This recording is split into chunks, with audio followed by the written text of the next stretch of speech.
Hello, everybody. Welcome to 2026, and really happy to be here on the January episode of the Talking Headless show. As you know, the Talking Headless show is more for the analyst relations and the technology analysts community. What we'd like to do is give more visibility to the community. It's still very small despite technology growing so much and a very bright future ahead.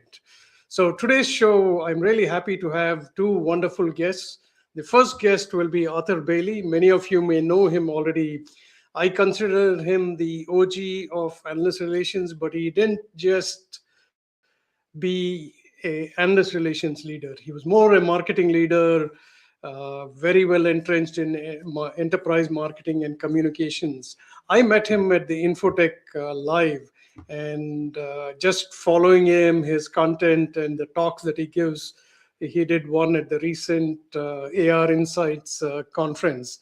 It's really good. Another aspect that I like about Arthur is also the global experience. I mean, I think whichever country you're in, there are certain nuances that you have to look at when you're thinking about countries. And by the way, before I bring Arthur on, let me introduce myself, which I forgot to do at the beginning of this. My name is Shashi Balamkonda. My day job is I'm a principal research director for the Infotech Group. We are a group of about 40,000 members and over 400 analysts and executive counselors. So with that, let me bring Arthur on stage. Feel free to join in with your comments, questions, and any suggestions that you may have.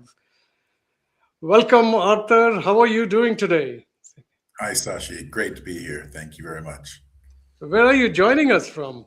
I'm actually based in Switzerland, and I'm in Bern, Switzerland, but I commute back and forth between Bern and our offices in the U.S. and Canada. Yeah, I don't know if I did a good job introducing you, but why don't you say a few words about who Arthur Bailey is? Sure. Background-wise, I've been in technology, as you're saying. I'm an OG. I've been in technology for a little over 25 years.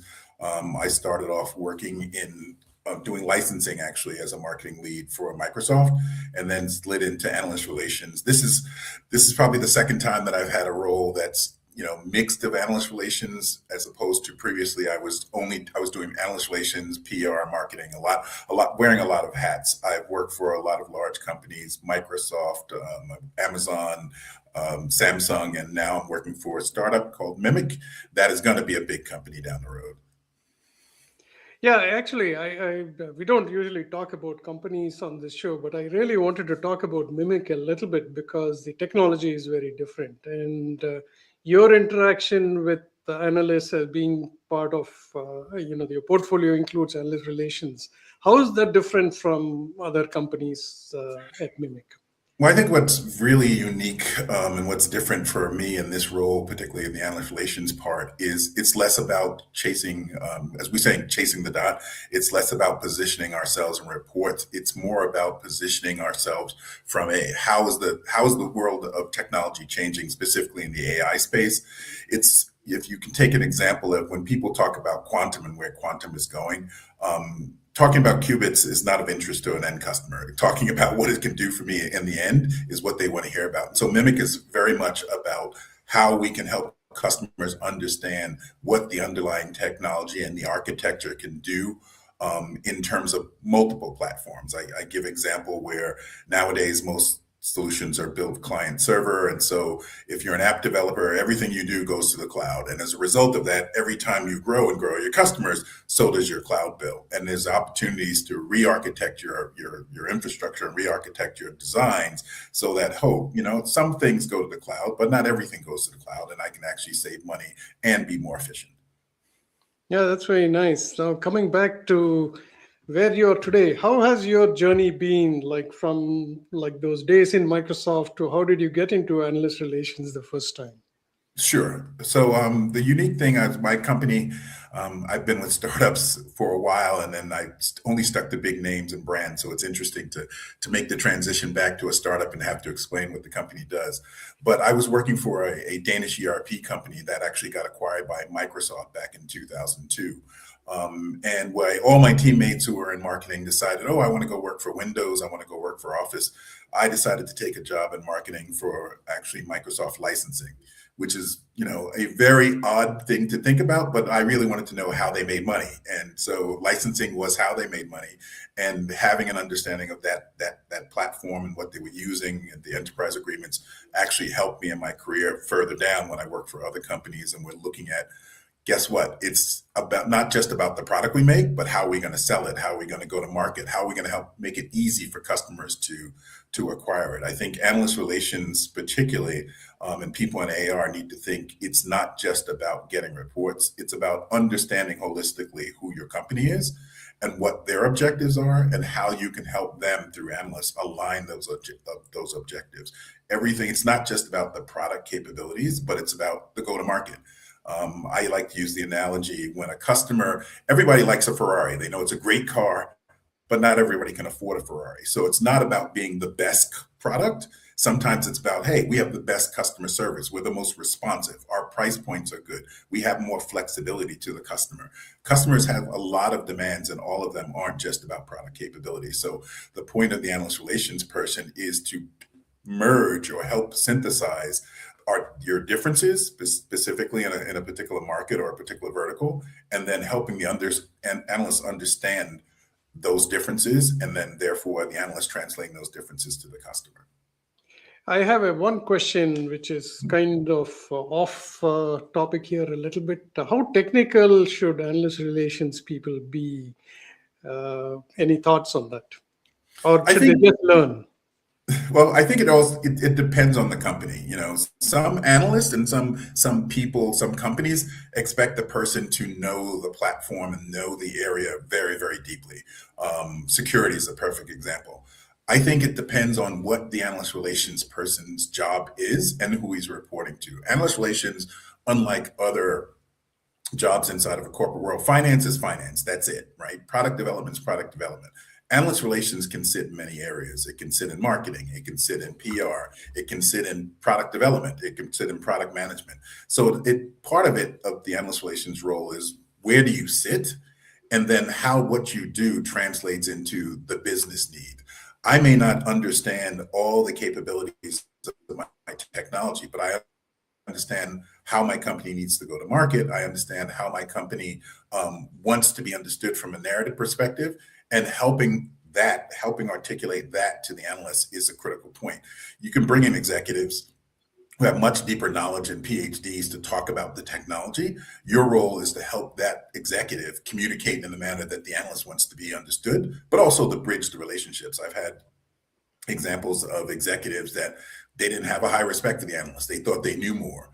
And having to educate them to understand that it's not about who's the smartest person in the room. It's about what's your objective in terms of this engagement and what are we trying to get to. And so even if the analyst doesn't understand everything that you understand, helping him understand is in the end helping the customer to understand. That's true. No, very interesting to hear that from your experience. My pet peeve sometimes is the excessive use of acronyms. And sometimes they are internal acronyms that people have created. So that's have you seen that also?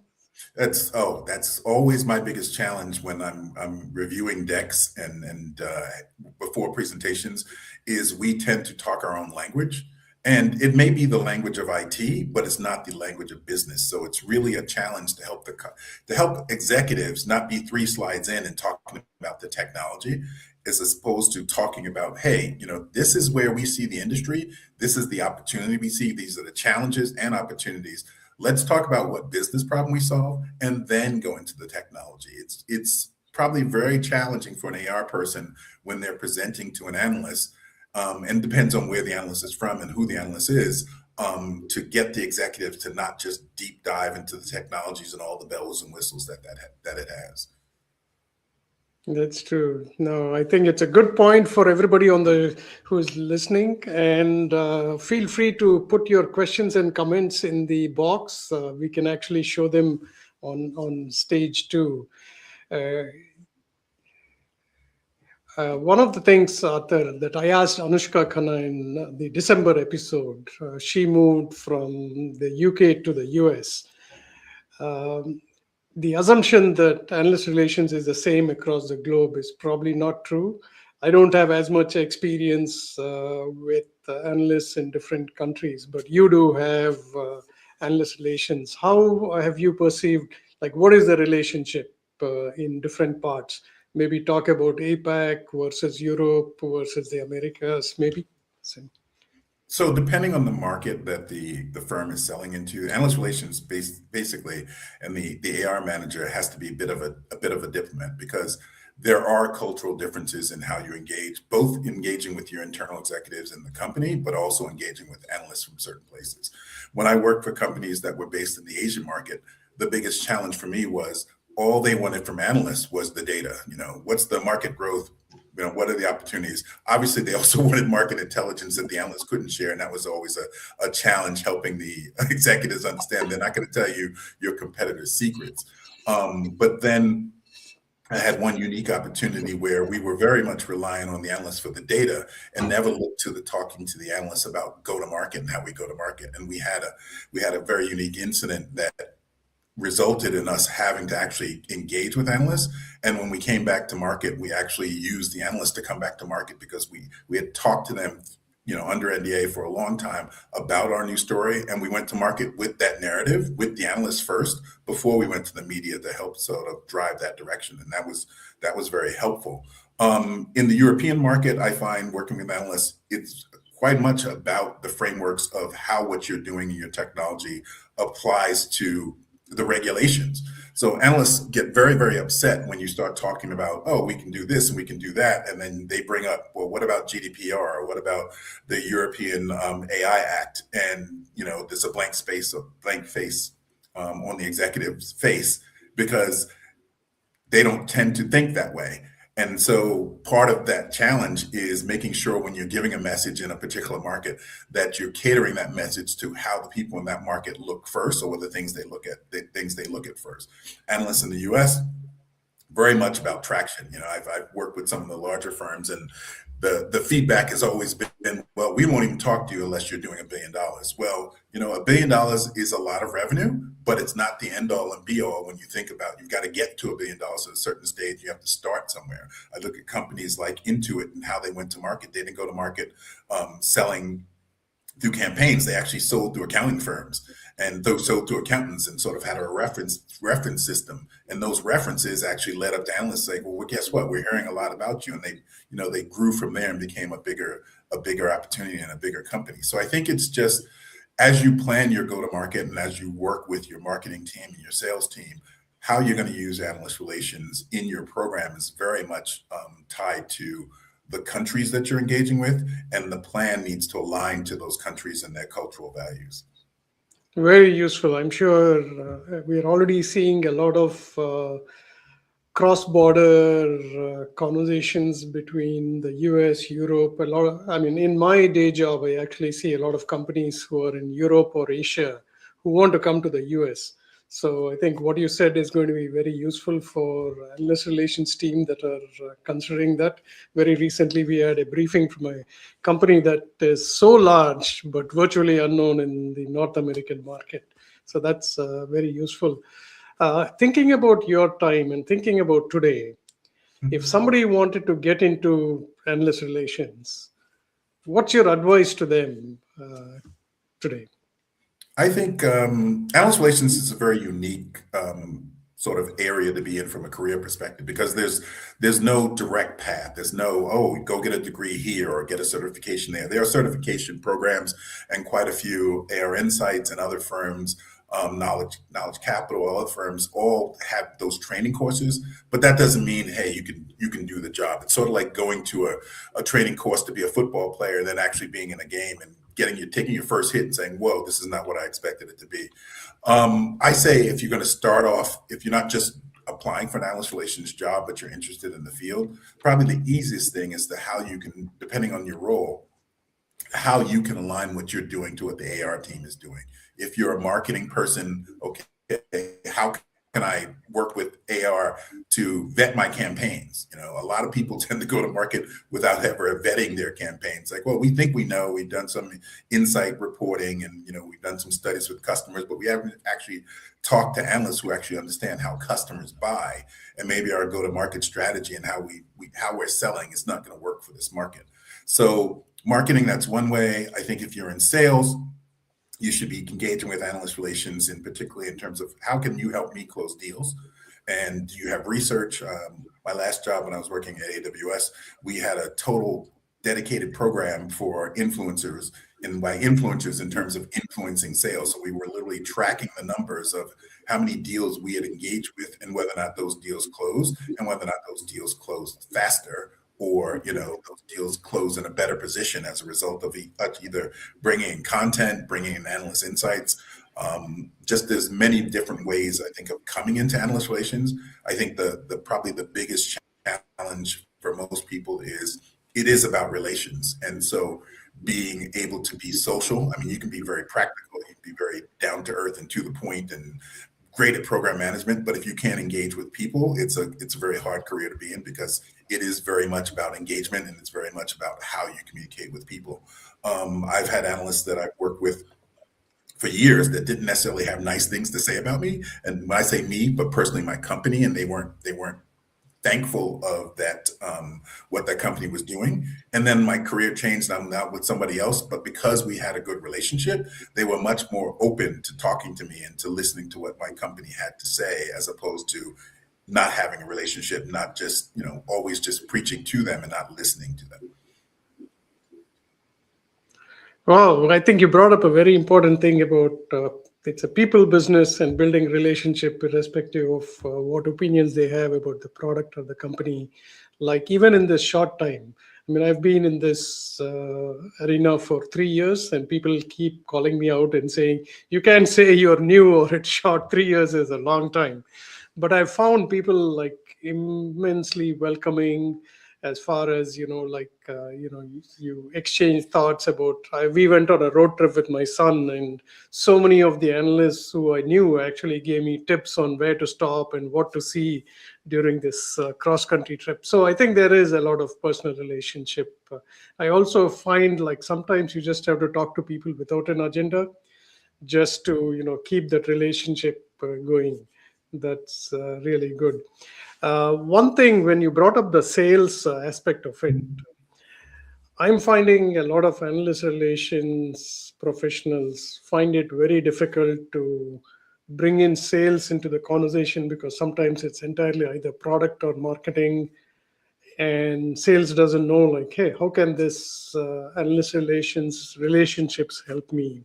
Any comment on that, Drew? How did you succeed?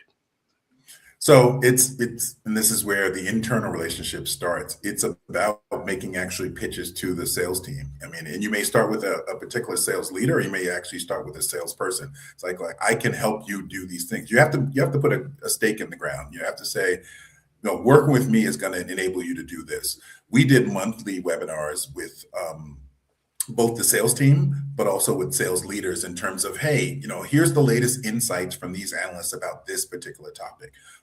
Sovereignty is a big area of interest, particularly in Europe, and what analysts were hearing from customers about sovereignty. And that was getting the sales team's insights and helping the sales teams from a messaging perspective. A lot of it is about how you talk to the customer and what you talk to the customer about. And so helping the sales teams understand how analyst relations can help them with their narrative and help them with their messaging, but then also how the research that the analysts have and some of the insights that the analysts have written down can help them with their closing those deals. Because sometimes it's as much as sending them a link to a webinar that explains why this is the way to go, and not analysts won't necessarily endorse your product, but their insights can be favorable towards your product and help you from a messaging perspective. And then obviously on the marketing side, a lot of people don't utilize this, but a lot of analyst firms allow you to use their research with your marketing. They'll say, hey, I will let you wrap your marketing around a specific research piece, or we'll do a podcast with you talking about technology. The analyst is not going to endorse your technology, but obviously it's your podcast. And so your brand is associated with that conversation. So part of it is helping the sales team and helping the marketing team understand analysts are talking to customers, and the more visibility that you have with those analysts in your firm, the better position you can be in as a company.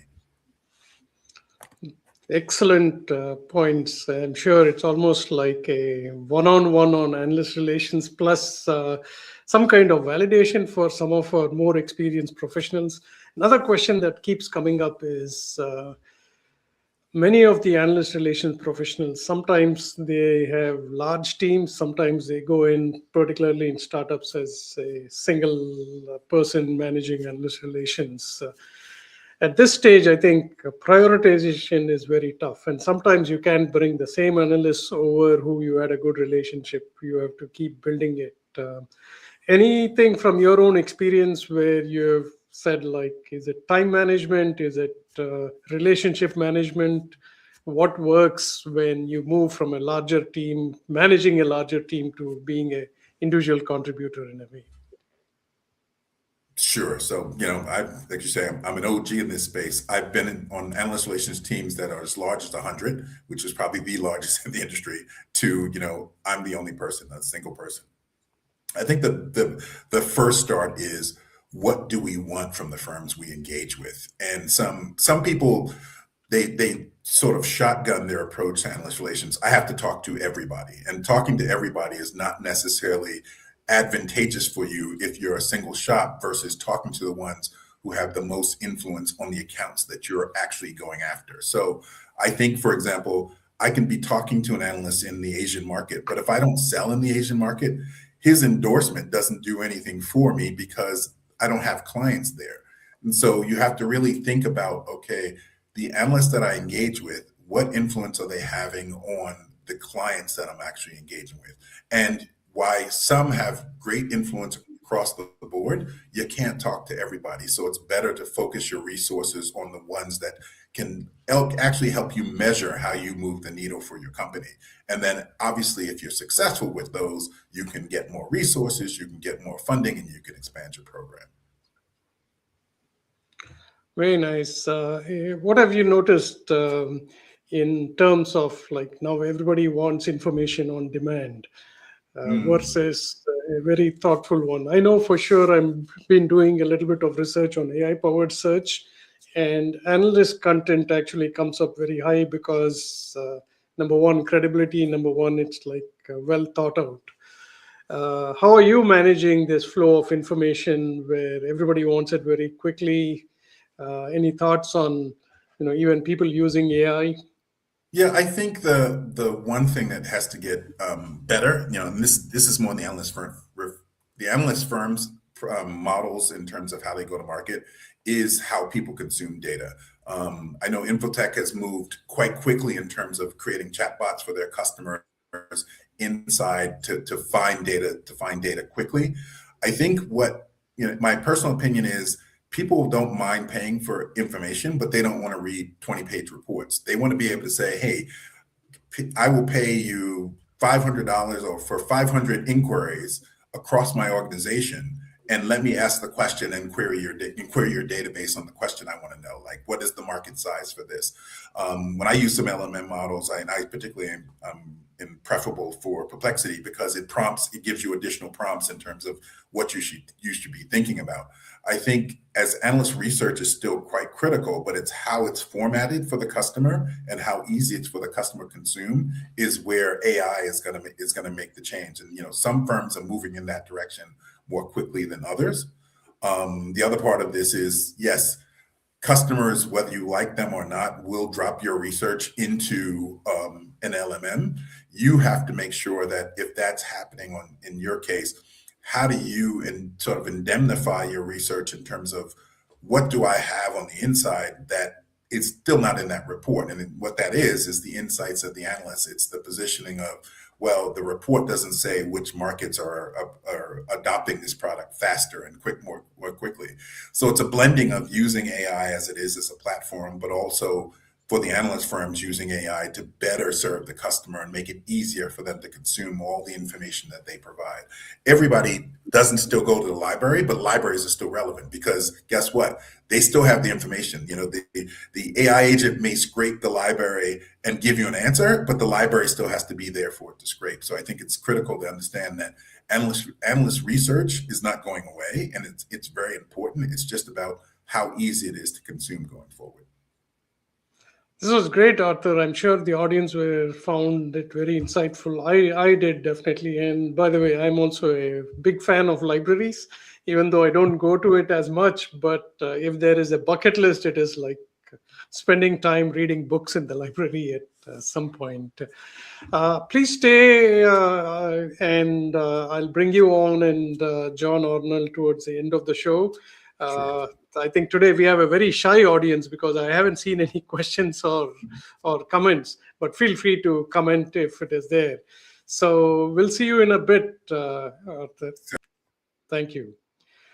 Well, our next guest is John Arnold of Arnold Associates. I have met him at several conferences. He gets invited to cover a lot of new technology. He has an independent analyst practice, and he's been around. He's another OG with over 30 years of experience with market research. But I'm going to bring him up, and he's going to tell you a little bit more about him. Hey, John, how are you doing? All right. Hey, Shashi, great. Really, I'm doing fine, and you sound great too. And I'm very happy to be in the group here. Uh, we've known each other a long time, run into each other at events, etc. We both cast a pretty wide net in our worlds. And small factoid for people who are listening and watching our gathering here. So your company, Infotech, is Canadian.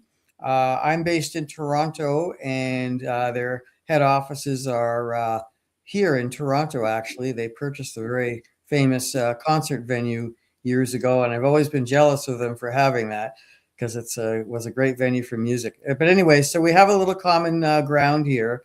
London, Ontario, I know is where a lot of the analysts are based, and the work gets done there.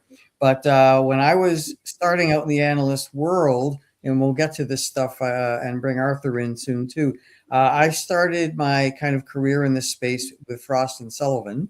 I was one of the very early people they brought in to build their practice in Canada as their first kind of foray to this country. They were located in Toronto. And and certainly I knew of Infotech back then as well. And it was just really good to be part of that world. And, I think we all find, Shashi, that there's no linear path to being an analyst. This is a very strange line of work, I will tell you. It's certainly like a third career for me. And you don't go to school to be an analyst. And that's what makes this space so interesting. You kind of have to put in the time and earn it and get us to a certain level of knowledge and, of course, connections in the industry you're covering. Oh, that's great. I'm so glad to have you on the show today.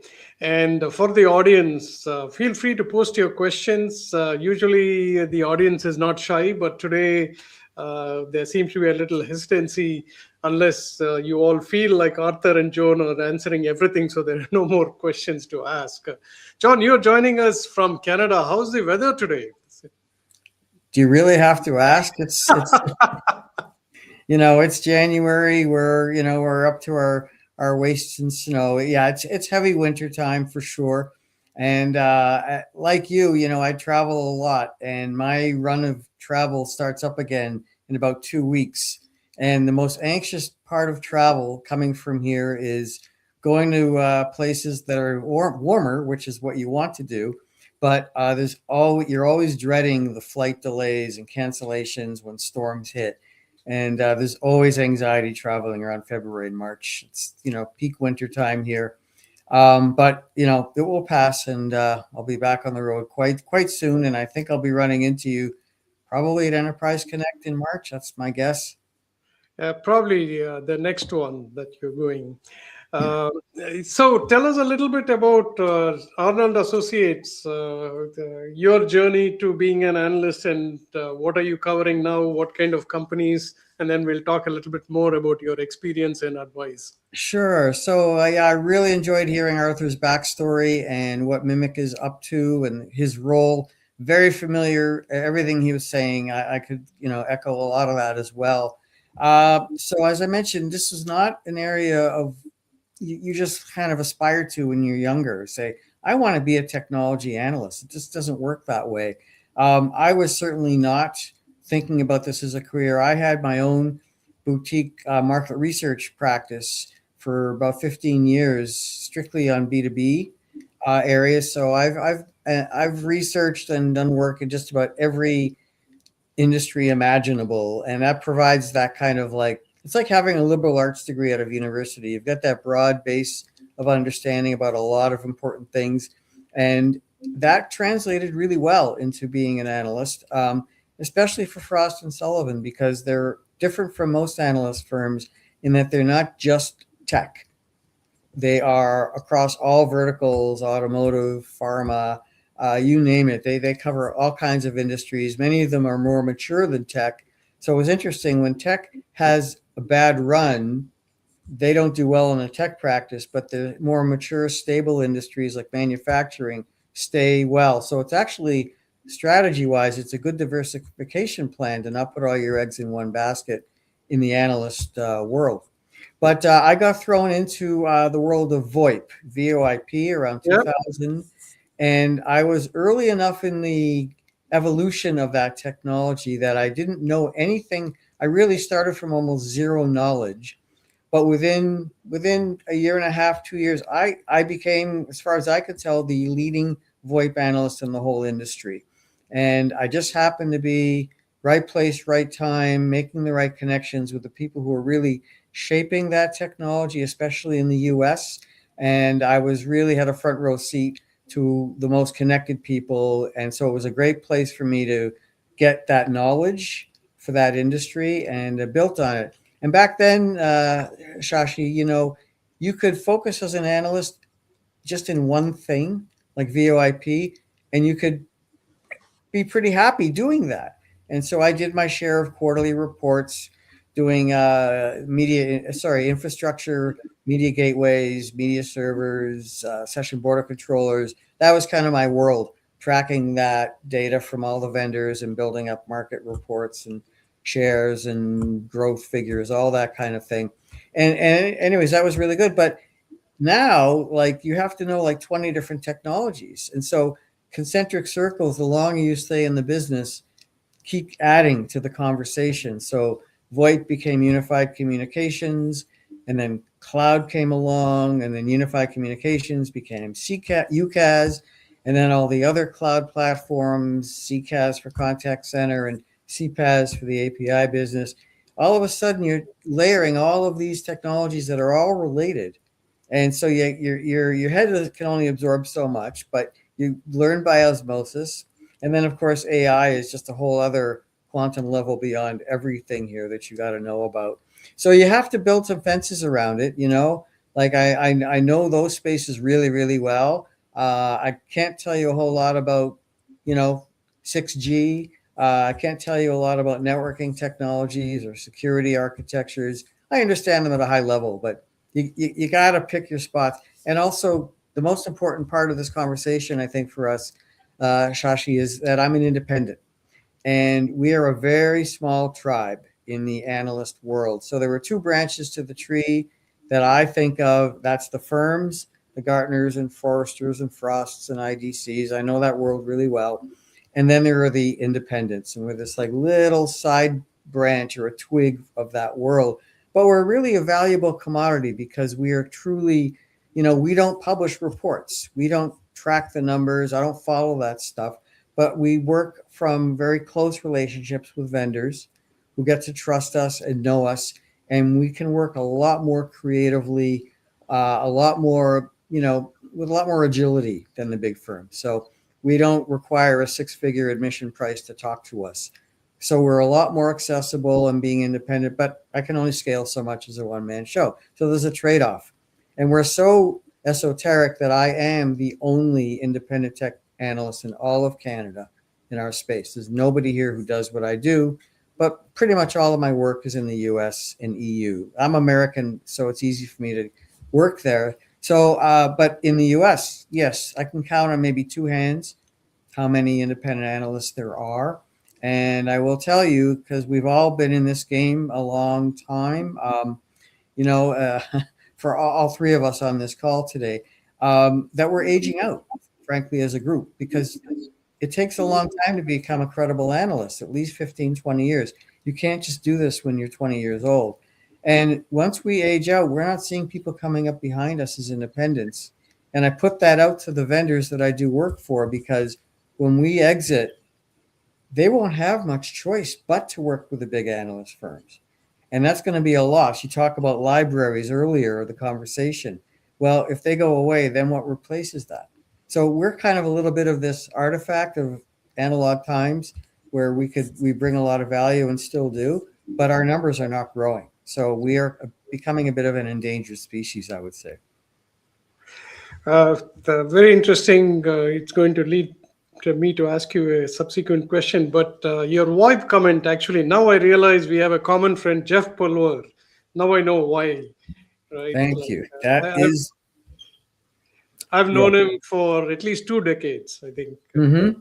Well, that's the common thread here, right? And that's where it gets so interesting, because, so again, I talked about right place, right time. And for this particular industry, there was nobody more important to building community than Jeff. And I was in that inner circle for a very long time. And to this day, I still support Jeff. So currently, if you don't know, for the audience in particular, his latest focus is something called VCon, which stands for Virtual Conversations. And this, he believes, and the circle driving this for the innovation is kind of like a next level value piece that basically leverages the best of AI, the best of network technologies, and makes kind of the data that's inside organizations much more accessible and trustworthy, regardless of the format it comes in: text, voice, video. Anyways, it's very techie stuff, which I'm not that strong on, but I follow where it's going.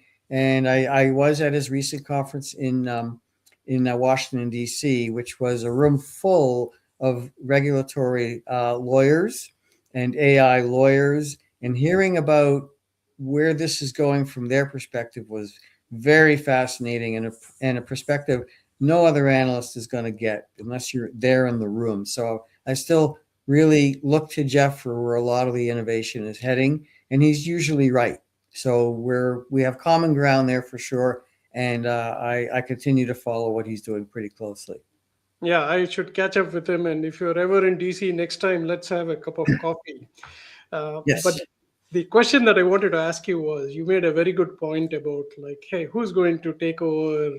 Because I think you need a, I'm going to call it variety for the lack of a better word. You need a variety of analysts, and independent analysts are definitely very important, especially if they're in a specific vertical, right? What advice do you have for people who should take up the mantle after the current analysts, maybe retire? Well, so I'll start from the very top, which is AI. And our line of work in particular, I'm sure Arthur can vouch for this too. Um, AI is impacting our line of work in not such a great way. Um, Even in the last 6 months, it's visible to people like me and my peers that there's less demand for many of the things we typically have done, because organizations, the vendors, in particular service providers, can pretty easily get a lot of what you would call thought leadership that's entirely AI generated. So why would you engage or pay an analyst to do something that I can get done in 5 minutes for free? So the bottom line is, to stay relevant in this industry and in this type of work, you cannot compete with AI. You just cannot do it. It's too accessible, too easy. And as the enterprises and the people who consume our services get more comfortable with AI, it's going to be hard to turn back until you reach a point where you realize that if everybody is doing this, everybody's stuff is going to look and sound the same. And then they're going to realize, oh, we may have gone a little too far this way. We got to get these guys back. So people like me who are lifelong writers and communicators, we will stay relevant because we have a distinct, style and way of communicating that AI can't beat yet. So that's the good news. That if you can stay on that edge, you'll be okay, at least for now. But for younger people, Sashi, what's interesting is not only is it hurting people like us as small players, but even the big firms are struggling because their business model cannot be sustained in an AI world where so much information, like the library, is out there for anybody to tap into. So where is their value add in all of this? And it's drifting more and more to advisory type of stuff. Those, as you say, those reports have to be shorter, more bulleted. Again, that's where AI does good work, but it can't replace what we bring. So what's happening now, and I'm seeing it too, analyst firms can't sustain what they're doing. They're losing people. They're laying off people. So all of a sudden, there are unemployed analysts who have nowhere to go. Well, for them, if you want to stay in the business, you become an independent. So I can name in the last 3 or 4 months, at least 3 people in my circle, that's been their story. They're saying, oh, okay, I better put my shingle out now as an independent. It's not for everybody. I've been a self-employed entrepreneur forever.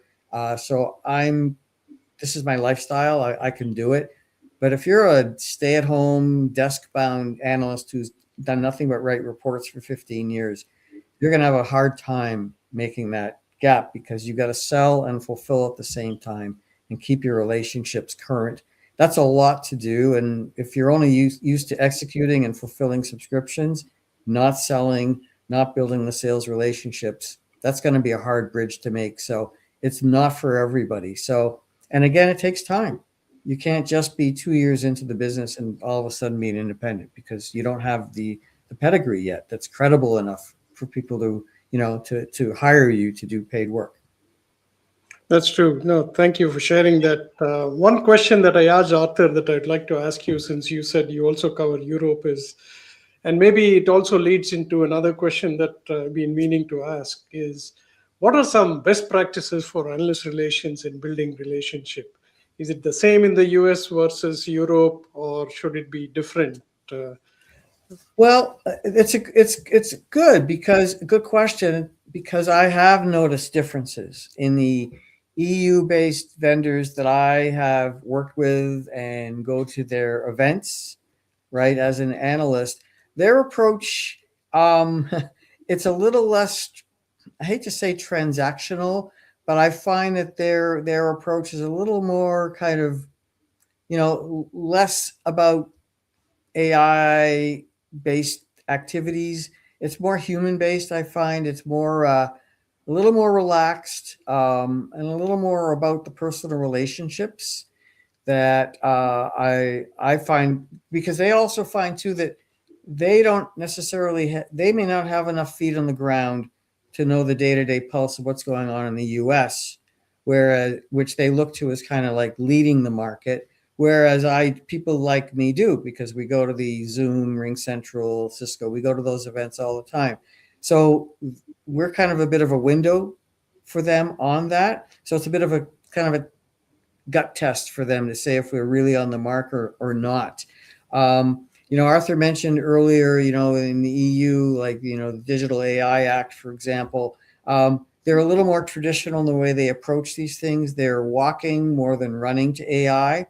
But unfortunately, in the EU, they are reaching a very serious inflection point where that caution to have a more human-based approach to adopting these technologies is starting to work against them, because the dominance of the American marketplace, and I hate to say it, but the Chinese market, is becoming so entrenched that they're realizing this approach that they're taking is putting them behind the eight ball. And, that classic kind of dynamic between innovation and regulation, the EU market is coming to realize that this may put them at a permanent disadvantage. So some of them are now starting to realize we've got to play more aggressively. We've got to be a little less risk averse and focus more on the innovation and deal with the regulatory and, all those issues maybe a little bit later, or take a more relaxed stance. It's a difficult spot to be in because I happen to favor their approach than the U.S. kind of. And as I said, when I was at Jeff's event in Washington, D.C., that's a real lament amongst the legal community that the current administration is hands off, very, not regulatory minded at all, and innovation, go fast, break things, that mentality that Silicon Valley has exported to the world for better or worse. There doesn't seem to be any barriers or guardrails set to enforce that and put a stop. And the legal community really struggles with this because it makes it very hard for them to do good work. Yeah, I mean, this is slightly off topic, but an observation that I saw was a lawyer actually saying my workload has increased because now everybody who's asking me questions goes to an LLM and, starts giving me more work. But I mean, how do you trust AI when you're making serious decisions? I mean, I'm not just talking healthcare where it's life or death stuff, but business decisions. And when that backfires because AI is not really capable of doing these things that humans can, I don't know where you draw the line in terms of, liability. The risk factors become so complicated. If anything, for young people, I don't think analyst work is that promising of a future. I think getting into digital law and AI law, there's a lot bigger set of problems that need to be solved there. Anyways, but that's for another day. Oh, I'm glad to hear it. My son actually is thinking about law. He's currently a sophomore in New York at Stony Brook. So I'll give him that piece of advice too. John, since you've been in this arena for a very long time, tell us about some good examples and bad examples of how analyst relations should build relationships with analysts. What will work the best and what to avoid? Well, sure. So it goes both ways. I mean, they have to engage with us, and we have to get their attention. And as an independent, our value to the analyst relations, kind of universe is very limited compared to the firms. Like increasingly, especially the bigger publicly traded vendors and service providers are putting more and more of their eggs in the baskets of the Gartners and Forresters because, Arthur talked earlier about impact. What matters to them are the things that, affect share price. And what they need are those third party validations like the magic quadrants and the waves, et cetera, that they can point to and say, hey, we're upper right, we're doing just fine, we're holding our own. And that ties directly to how the marketplace reacts to these things. So, there's a bit of a Chinese wall between financial analysts and industry analysts. Being an MBA, I mean, I'm one of the few analysts that I know in my world who has a good rapport with a financial analyst because I know how to read balance sheets and income statements, and I pay attention to those numbers because I understand them. But not everybody does. But there's tricky dynamics to manage there. So my advice is, for best practices is that I understand why those things are very important. But as we said earlier, you also should carve out some space for independence because we bring such a unique perspective. Not just because we can be more creative. I'm a creative person, but also because we get exposure to levels of the market that the big firms don't get. So, for example, startups, maybe tier 3 vendors who are kind of on the edge trying to break into some of these tier 1 ecosystems. they're not going to be on the radar of the big firms at all, but they might have some very cool stuff. So much like what Jeff is doing with VCons, that little ecosystem is starting to take shape. And once it becomes, if it becomes an IETF standard VCon, then there's a reality base for this to turn into something. Well, the Gartners of the world are never going to pay any attention to that, but people like me are right in the middle of it. So if you're looking for that canary in the coal mine about what's the next big thing, geez, we're better positioned than anybody to do that, right? So I think that's a heads up for the analyst relations folks who think the only way to go is to support the big analyst firms. But going the other way, for us, it's not always that easy to get on the radar for the firms that we want to be working closely with. So we have to be on the ball about what they're doing and not doing, because not all analyst relation programs are created equal. I mean, Arthur is a good example of one that's really on the ball, but there are a lot of firms that don't put a lot of stock in this stuff.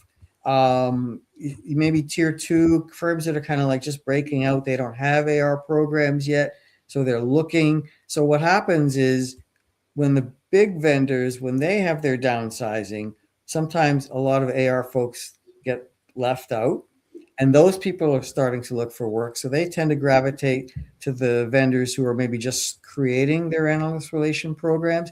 And if you're starting from scratch, what I have learned is it tends to be younger people.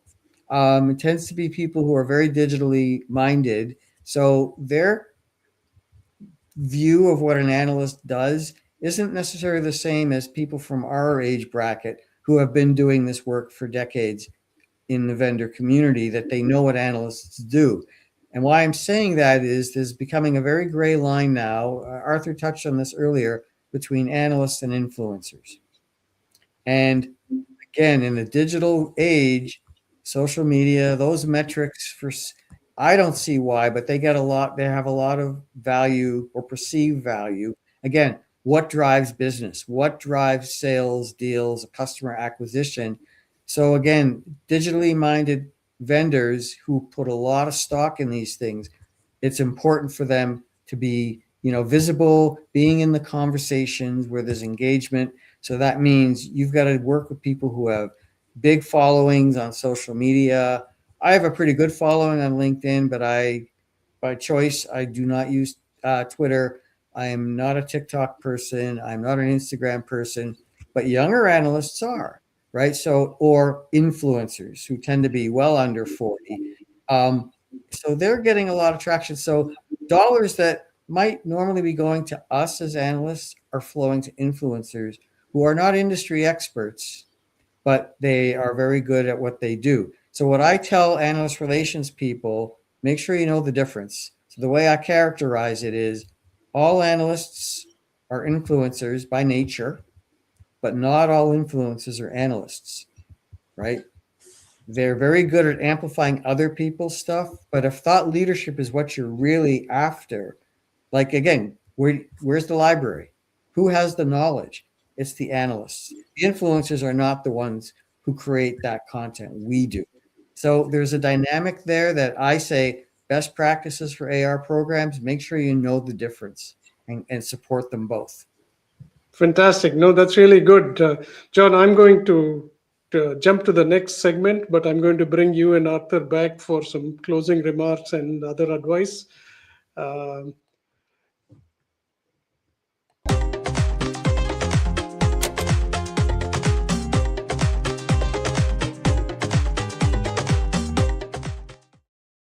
Hi, everyone. What a fantastic discussion between Arthur and John. That was really good. This segment I started just to showcase not very large companies, but some tools that I've been seeing. And this is another new tool called Blockit. It's very well funded.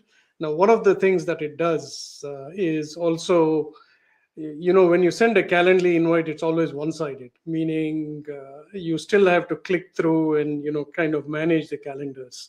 So Blockit is trying to become an agent where if there are 2 Blockit users, then you literally don't have to do anything. It's going to prioritize, it's going to understand the context, whether it's me asking John for a catch up coffee chat, or I have something really serious that I need his time for. So it also handles the back and forth. There have been other agents that have been trying to do this.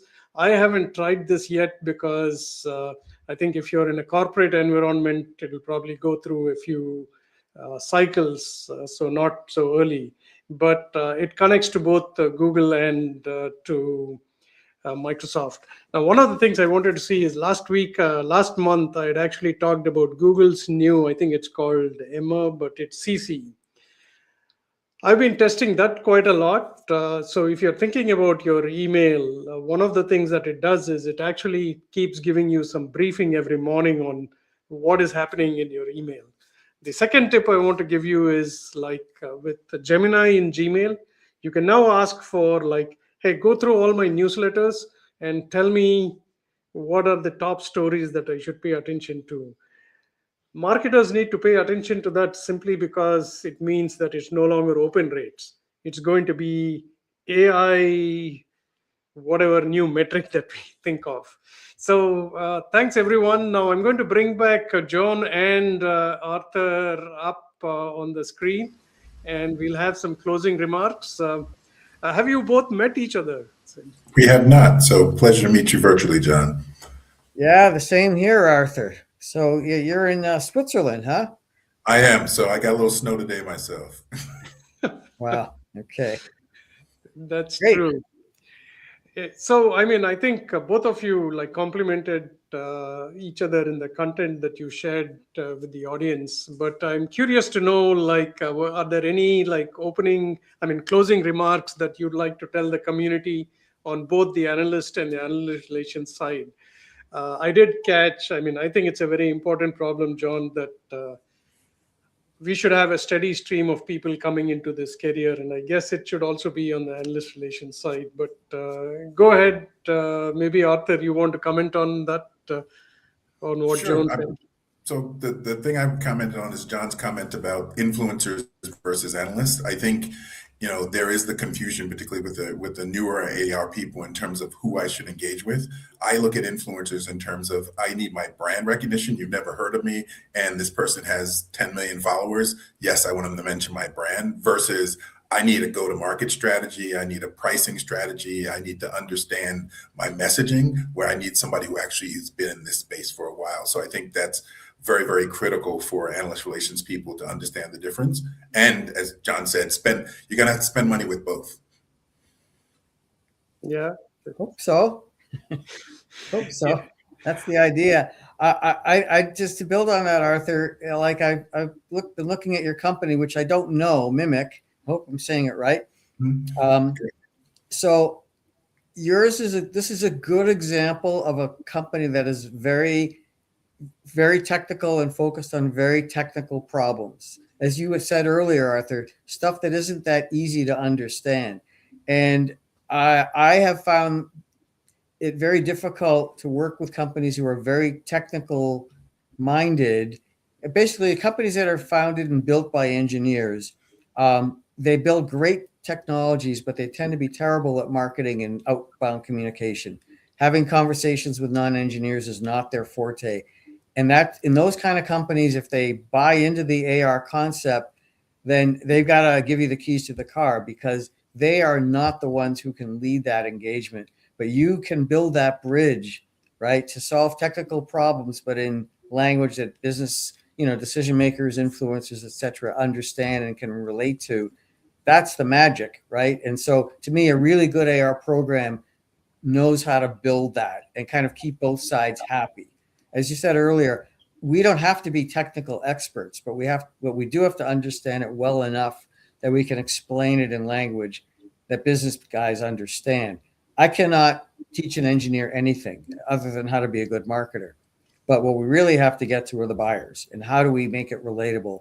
And so that's where you are, right in the middle of creating that dialogue. And companies that don't get it, then they don't invest a lot in AR, I think, to their detriment, unless they dominate a market and don't care. But how many companies can say that? That's true. Any closing comments? How should people get in touch with you, and who should get in touch with you? Go ahead, John, and then we'll go to you, Arthur.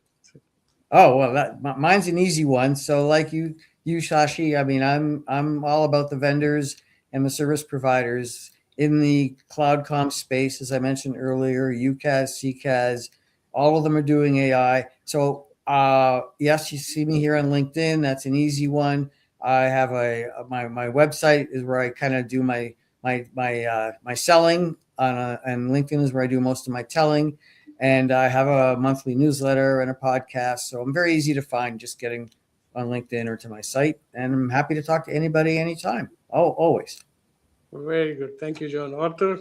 And I'm similar. LinkedIn is a great place to connect with me. I also take my brand with me. So just like I was Memphis at Amazon.com, I'm now Memphis at mimik.com. So I engage with AR people directly, but I also engage with companies like who may be watching this and say, Blockit was a perfect example. I listened to you say that. It's like, they would be a perfect client for us. So I'm open to connecting with people however they'd like to. Good. No, thank you both very much. I'm sure the community appreciates all the insights that you've given through this. This show is on the last Wednesday of every month, unless there is a huge calendar conflict. So feel free to suggest names. And John and Arthur, thank you again for being on the show, and looking forward to talking more. Thanks. Thank you. All right. Thanks, everybody. Have a good evening.